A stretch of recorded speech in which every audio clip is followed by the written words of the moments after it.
katika jina la Yesu Kristo tunasema asante Yesu Kristo kwa neema yako. Asante kwa nguvu ambazo hizi umetujalia kuwa wazima tena katika siku ya leo. Asante kwa maana umetujalia na umetuwezesha tena kupata kufika tena katika nyumba yako. Heshima utukufu ni za kwako milele Bwana. Tazama ni muda wa kulisikia neno lako Bwana. Ruhusu Roho wako Mtakatifu atawale na kuonekana. Jaza mnenaji wa siku ya leo. Kumbuka wote ambao wanaosikia neno la siku ya leo Bwana. Wajaze mioyo yao Yesu Kristo. Wape moyo wa utayari wa kupokea kitu hiki katika jina la Yesu Kristo. Na tutakapolisikia Bwana, ruhusu ya kwamba lipate kuonya. Kama ni onyo lituonye Bwana. Kama ni pigo litupige ili kwamba turudilie tena maisha yetu ya dhamani katika jina la Yesu Kristo. Asante kwa maana uko mwema, unatosha nenea. Kwa maana neno lako linatutakasa na litutakase kwa damu ya mwanakondoo. Amen. Bwana Yesu asifiwe sana. Naam. Na atukuzwe Bwana kwa siku ya leo ambayo ametufanya kuwa wazima tena. Ahimidiwe Yesu Kristo kwa sababu ametuwezesha na kuwa wazima. Nguvu ambayo tunayoibeba kwa maisha yetu haitokani na sisi, lakini inawezeshwa kwa neema ya Yesu Kristo. Uwezo tulio nao, kipato cha mafanikio tulicho nacho, hakitokani na fahamu zetu, hakitokani na akili zetu, lakini yuko ambaye anayetuwezesha kila siku, ambaye ni Yesu Kristo. Ndiye ambaye anatupatia vyote, anayetuwezesha vyote, anayetujalia neema, anayetupa uwezo wa kuishi, uwezo wa kupumua na kutembea, uwezo wa kufanya jambo na kutokufanya jambo. Ni yeye ndiye ambaye anayetuwezesha hilo. Naam, katika madakika haya machache ambayo tutakuwa pamoja, nitazungumzia kuhusu jambo moja. Na kichwa cha neno la siku ya leo ni ndefu kidogo, lakini nasema ya kwamba wekeni Mungu kuwa wa kwanza katika kila jambo. Haleluya. Wekeni Mungu kuwa wa kwanza katika kila jambo. Tuko katika maisha haya ya sasa, hatujui nini tufanye. Tunashindwa kumtanguliza Bwana kwenye mambo yetu yote ambayo tunayoyafanya kwenye maisha yetu. Ndio maana wengi sana huwa tunafeli. Tunashindwa sana kutembea, tunashindwa kufanya jambo, tunashindwa kuendelea mbali. Hata katika maisha yetu ya kazi, tunafanya makazi, lakini tunajikuta kwamba tunapata mafanikio, mapato mazuri, lakini hayaendelei kwa sababu tunashindwa kumweka Mungu mbele ya yote. Bwana tusaidie sana. Hatumtangulizi Bwana kumfanya kuwa wa kwanza katika mambo yetu yote. Hata kwenye maisha yetu ambayo tunayoyaishi, tunashindwa kujua kwamba ni Mungu ndiye ambaye tunatakiwa kumtanguliza mbele kwenye mambo yetu yote. Kwenye jambo letu lote, hata pia kwa kazi zetu, tunashindwa kujua kwamba tunatakiwa kumtanguliza Mungu mbele. Unajua ni jambo la maana sana, ni jambo la msingi sana mtu kuitwa Mkristo na kumtanguliza Mungu kwenye kila jambo ambalo analolifanya kwenye maisha yake. Unajua ina umuhimu sana kumtembeza Bwana kwenye jambo letu lote. Kuna swali hapa ambalo tunalo ya kwamba kwa nini tuweke Mungu kuwa wa kwanza kwenye mambo yetu? Ni kwa nini? Yako sababu makubwa ambayo tunatakiwa kuwa nayo na tunatakiwa kuyajua ya kwamba iko umuhimu wa kumtanguliza Mungu katika kila jambo. Iko sababu kubwa ya kumtanguliza Yesu Kristo kwenye maisha yetu, kwa maana ni yeye ndiye anabeba mambo yote, ni yeye ndiye ambaye anatawala vitu vyote. Aseme haijalishi nini au nani, ila ni wajibu wa kila binadamu. Anahitaji kuwa mwenye kumuweka Mungu kuwa wa kwanza katika kila jambo, maana Mungu ni tegemeo letu sote. Haleluya. Hiyo ni jambo la kwanza. Mungu ndiye ambaye tegemeo letu sote. Ni yeye ndiye ambaye tunatakiwa kumweka wa kwanza. Unajua mpaka Mungu kusema ya kwamba alaaniwe amtegemeaye mwanadamu, iko sababu. Mwanadamu anaweza kushindwa kwa kila jambo. Mwanadamu anaweza kufa. Na kumbuka jambo moja. Unajua unaweza kutegemea rais kwa sababu unamuona ni rais na mamlaka. Jua kwamba kiuraisi nacho kinaisha. Unaweza kumtegemea mtu kwa sababu ni premier ministre. Bien-aime, premier ministre nao unaisha, unaweza kuisha. Unaweza kumtegemea mwanadamu kwa sababu ni chef de quartier, chef de cellule, chef d'avenue. Bien-aime, ushefu huwa unaisha. Tusiweke tegemeo letu kwa wanadamu bien-aime. Tusiweke tumaini letu kwa wanadamu. Tusiweke tumaini letu kwa vitu vinavyoonekana hapa chini ya jua. Tunatakiwa kumweka Mungu mbele wa kwanza katika kila jambo, maana Kristo yeye haishi, yeye hafi, yeye ni yule yule jana, leo na hata milele atabaki kuwa Kristo. Hivyo tunatakiwa kumtanguliza katika kila jambo ambalo tunaloliishi katika maisha yetu. Tunatakiwa kumtanguliza Kristo kwenye maisha yetu ambayo tunayaishi. Haleluya. Tusome maandiko hapa katika kitabu cha Zaburi. Zaburi 114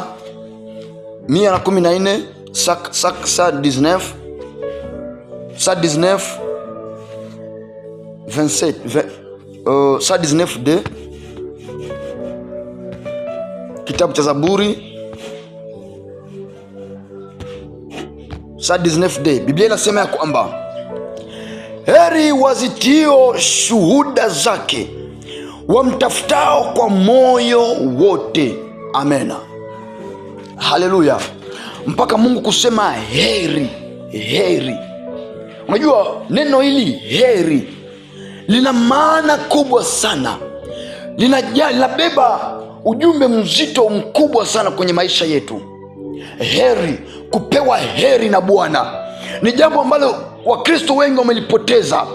Watu wengi wamelipoteza sana, watu wengi wamelikosa, na Mungu ameshindwa kuwapa uheri. Kwa nini? Kwa sababu hawamtegemei tena Mungu, hawamtafuti tena Bwana, hawamweki tena Mungu kuwa wa kwanza kwenye maisha yao, hawamfanyi Mungu kuwa wa kwanza kwenye jambo lao lote. Hata kazini watu wanashindwa kumtanguliza Bwana kwa kazi yao, watu wanashindwa kumtanguliza Mungu kwenye maisha yao, kwenye safari zao, kwenye miundombinu zao, kwenye mipangilio yao, wanashindwa kumtanguliza Mungu. Wanaweka tu mambo yao, wanaweka vile ambavyo walivyo. Nitaweza mwenyewe, nitajifanyikisha mwenyewe.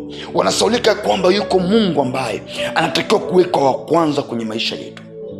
Yuko Mungu ambaye anatakiwa kuwekwa wa kwanza, ambaye ni Yesu Kristo. Huyu ndiye ambaye tunatakiwa kumtanguliza katika kila jambo tunalolifanya. Haijalishi tumeamka, tutaingia pambazuko, lakini jambo la kwanza tunatakiwa kusema asante kwa Mungu. Tangulia Bwana kwenye njia zangu. Haijalishi tuko kanisani tu, tutatoka kanisani tutafika nyumbani, tunatakiwa kumtanguliza Bwana kwa kila jambo. Haijalishi tutaenda kazini, tunatakiwa kumwambia Mungu, tangulia kwa kila jambo tutakwenda kulifanya. Bien-aime, ulimwengu wa roho uko tofauti na ulimwengu wa kimwili.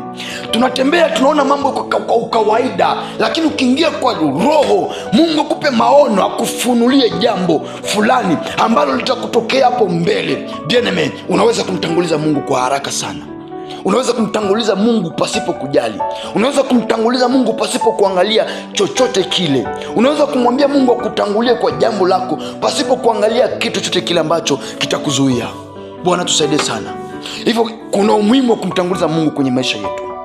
Kuna umuhimu sana wa kumtanguliza Mungu, kwa maana Biblia inasema ni heri, ni heri kumtanguliza Bwana katika kila jambo. Watafutao kwa moyo wote, wanaomtafuta Mungu kwa moyo wote. Haleluya. Ni jambo la maana sana Mungu kuambia kwamba una heri ya kumtafuta kwa moyo wote. Ni jambo la msingi sana, na hivyo hakuna kitu ambacho nakipenda sana kupewa heri na Mungu. Ni afadhali nichukiwe na mwanadamu, lakini nikipendezwa na Mungu. Mungu akisema nina heri kwangu, ni jambo la maana. Hacha pia sema na kwako Bwana ya kwamba iwe ya maana kwako, pia iwe ya maana mpendo, kwa sababu Mungu anapokupa heri ni jambo la msingi sana. Ukiwa na heri ya Mungu utaona ufalme wa mbingu. Ukiwa na heri ya Mungu utauishi utakatifu. Ukiwa na heri ya Mungu utakuwa ni mtu ambaye unampendeza Mungu. Utakuwa ni mtu ambaye unafalia juu ya kazi ya Mungu. Utakuwa mtu ambaye maisha yako yatakuwa ni ya kiutofauti sana. Kwa nini? Kwa sababu una heri ya Mungu kwa kumtafuta kwa moyo wote. Bwana tusaidie sana. Tusimame tumwombe Mungu. Tumwambie Mungu ya kwamba apate kutupa maisha ya kumtafuta. Atupe maisha ya kumtafuta kila leo, atupe maisha ya kumhitaji kila siku kwenye maisha yetu, atupe ile kiu ambayo ilikuwa imekauka ndani yetu ya kumhitaji kwenye maisha yetu. Karibu kwa maombi, tumwambie Mungu hayo. Tuaje mbele zako Yesu Kristo. Asante kwa neno la siku ya leo Bwana ambalo umetujia. Bwana, ninakushukuru kwa maana umekuja tena kunifunza ya kwamba niwe na moyo wa kukutafuta tena Bwana.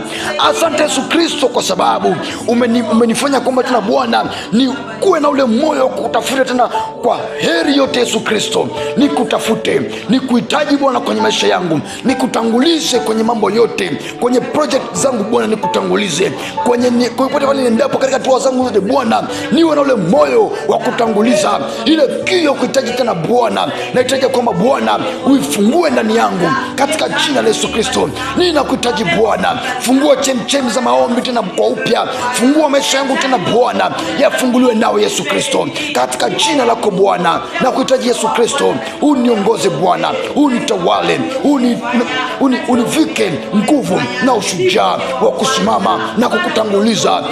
Bwana, nisiweke tegemeo langu katika wanadamu, nisiweke tegemeo langu katika watu mbalimbali, nisiweke tegemeo langu Bwana kwa wanadamu, lakini Bwana nikutangulize wewe Yesu Kristo katika kila jambo. Nikutangulize wewe Bwana, na niweke tumaini langu, tegemeo langu, msaada wangu kwako Yesu Kristo, maana naamini ya kwamba wewe Bwana uko mwema, unatoshanania. Nipe moyo wa kutafuta, nipe moyo wa kukuhitaji katika jina la Yesu Kristo. Asante Yesu Kristo katika siku ya leo. Asante Bwana kwa maana umetujalia na kutuwezesha Bwana. Tunakushukuru kwa neno la siku ya leo Bwana ambalo umetujia kutufunza na kusema ya kwamba tukutangulize katika kila jambo, tukuweke wa kwanza katika kila jambo. Hivyo tunaomba kwamba Yesu Kristo, haijalishi ni manyumbani zetu, haijalishi nyumbani kwetu, haijalishi Bwana ni makazini, haijalishi Bwana ya kwamba ni sehemu popote pale Bwana ambapo tunapokuwa, tunaomba kwamba Bwana vinywa vyetu vio vinakutamka tu wewe Yesu Kristo, hata mawazo yetu Bwana ya kufikiria wewe Yesu Kristo, mwenendo tu Bwana ukufanania wewe Yesu Kristo, tukupendeze wewe Mungu wa mbinguni uliye hai. Yesu Kristo, tunakuhitaji Bwana kwenye maisha yetu. Tupe moyo wa kutanguliza, moyo wa kukuhitaji kila leo, ile chemchemi ya maombi, chemchemi